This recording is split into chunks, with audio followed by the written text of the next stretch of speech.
Replacing an old light switch with a smart switch is fairly easy, and in this video I'll show you complete instructions on how you can do it yourself with basic tools you probably have right in your home. What I'll be installing is the Teckin SR46 Smart Dimmer switch, and I'll show you how easy it is to automate your lighting with this switch. I've used Teckin products in the past, and I'm really excited to get this installed and show you how it works. Right away, I really like the clean look of this switch. The front is all plastic, and the part you see with the little black dots is the touch-sensitive dimmer, and the bottom is the on and off button. And before I go any further, please know that your house wiring is going to have a neutral wire, or else you can't use this or any other smart switch. Luckily, this will work in most modern homes depending on what year it was built. The package comes with instructions, wire nuts, and a Decora style faceplate.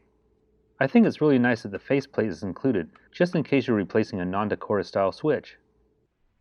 So here in my media room, I've been using this Insteon switch for over 15 years, but it's time to change it out since I don't even really remember how to program it anymore. So let's get started. First I'll turn off the breaker to this switch. Next I'll take off my Decora faceplate, but if you have a regular switch then all you have is 2 screws to remove. On mine I have to take off the faceplate and then the mounting plate behind it. But I'll keep these to the side for later use. Unmounting the actual switch should be the same whether you have a regular switch or a smart switch like mine. Just undo the screws at the top and the bottom. Once the switch is loose, carefully pull it out. There'll be some really rigid wires that need to be pulled out too. And I've found that these wires really don't want to move easily, but they'll come out with gentle pressure. I'm not an electrician, but I know which wire is my neutral wire. You might need help from an electrician here if you can't identify your wires. So be really careful before you start. I'm also going to check to make sure the power is definitely off on this box by using a cheap circuit tester.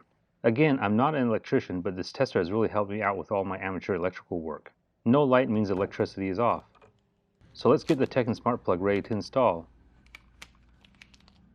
I always remove and connect one wire at a time, starting with the neutral wire, which is typically white. Now I'm going to attach the neutral wires together. This part is easy, except when I looked at this footage, I realized I connected the wrong white wires together. I accidentally connected the white wire from the Teckin switch to the white wire on the old switch. This is what happens sometimes when I'm demonstrating and doing camera work at the same time. But in the end, I realized I mixed up the wires and fixed it before powering this up. Next, let's move on to the black wire and connecting those.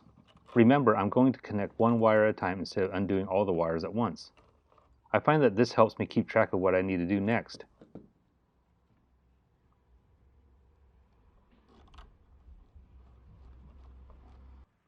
The final wire to connect is the green one, which is the ground wire.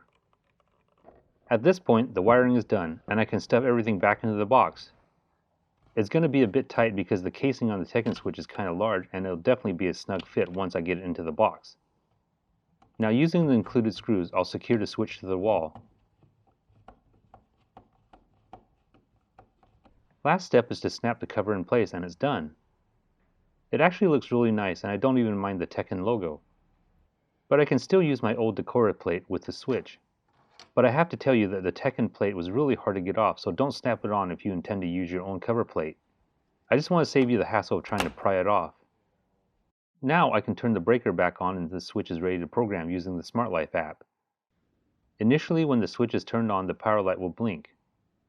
To set this up, download and launch the Smart Life app and tap on the plus button at the top right. Scroll down and tap on Dimming Switch. While the LED on the switch is blinking, tap the Confirm button. Now log on to your 2.4 GHz Wi-Fi router.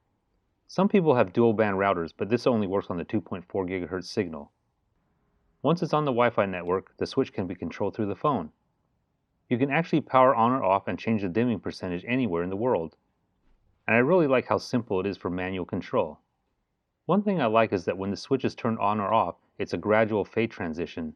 That makes it a bit nicer than a hard cutoff. But there's no way to change the speed of the fade. That's because it's set at a fixed rate. The touch dimming is really nice and simple instead of having to hold a button down to dim like on other switches. Now let's move on to voice control. This switch works with Alexa and others. To set up the Teckin switch in the Alexa app, tap the hamburger menu at the top left. Then select Skills and Games. Now do a search for the Smart Life skill. It's the one with the blue house icon. I already had mine set up months ago, but just follow the on-screen instructions on your phone from here. Now I can use Alexa to voice control the wall switch. SR46 on.